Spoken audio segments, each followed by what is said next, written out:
এখানে আসলে দাঁড়াবার কথা ছিল না। যে সুযোগ সুবিধা নিয়ে আমরা আমাদের অবসর জীবনে আমরা যেতাম, আমাদের সন্তানদের উপরে আমাদের ডিপেন্ড করতে হতো না।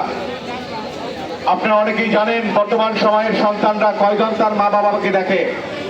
মুখে অনেকেই বলে, ফেসবুকে স্ট্যাটাস দেয়, প্রত্যেক ঘরে খোঁজ খবর নিয়ে দেখেন কয়জনের সন্তান তার মা বাবাকে বৃদ্ধ বয়সে দেখাশোনা করে। এই বিশ্ববিদ্যালয় থেকে শুধুমাত্র নয়, বাংলাদেশের সকল রাষ্ট্রীয় প্রতিষ্ঠান থেকে আমরা চাকরি জীবন শেষ করে অবসরে যাব। আমরা যেন কোনোভাবে কারো উপরে আমাদের ডিপেন্ডেন্ট না হতে হয়, সে কারণেই কিন্তু অনেকাংশে তৎকালীন সময়ে আপনার রাষ্ট্র ব্যবস্থায় পেনশন সুবিধা চালু করা হয়েছিল।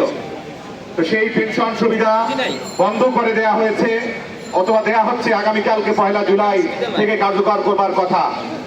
আমি এখানে অনেক গোয়েন্দা সংস্থার সদস্যবৃন্দ রয়েছেন, আমি আপনাদেরকে অনুরোধ করব, আপনারা যারা মাননীয় প্রধানমন্ত্রী দপ্তর বরাবর সরাসরি আপনারা তথ্য উপাত্ত প্রেরণ করার সাথে সংযুক্ত, আপনারা অবশ্যই সেখানে আমাদের তথ্য প্রেরণ করবেন। আমরা সার্বজনীন পেনশন স্কিম মানি না, মানব না। সার্বজনীন পেনশন স্কিম মানি না, মানব না। লড়াই করে আমরা বাঁচতে চাই, আমরা লড়াই লড়াই লড়াই চাই, সার্বজনীন পেনশন স্কিম মানি না, মানব না।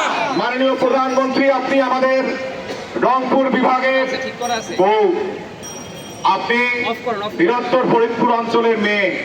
আমরা রংপুর অঞ্চলের পক্ষ থেকেও আপনাদের কাছে উদাত্ত আহ্বান জানাই।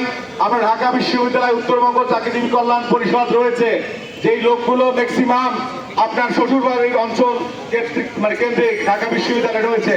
ঢাকা আমি কথা দীর্ঘায়িত করি না, আমি এর পাশাপাশি বলতে চাই, আমরা শুধুমাত্র সরকারকে কর্তৃক যে বৈষম্যমূলক পেনশন স্কিম শুরু করা হচ্ছে তা না, আমরা ঢাকা বিশ্ববিদ্যালয় প্রশাসন কর্তৃক অনেক সুযোগ সুবিধা থেকে বঞ্চিত হচ্ছি।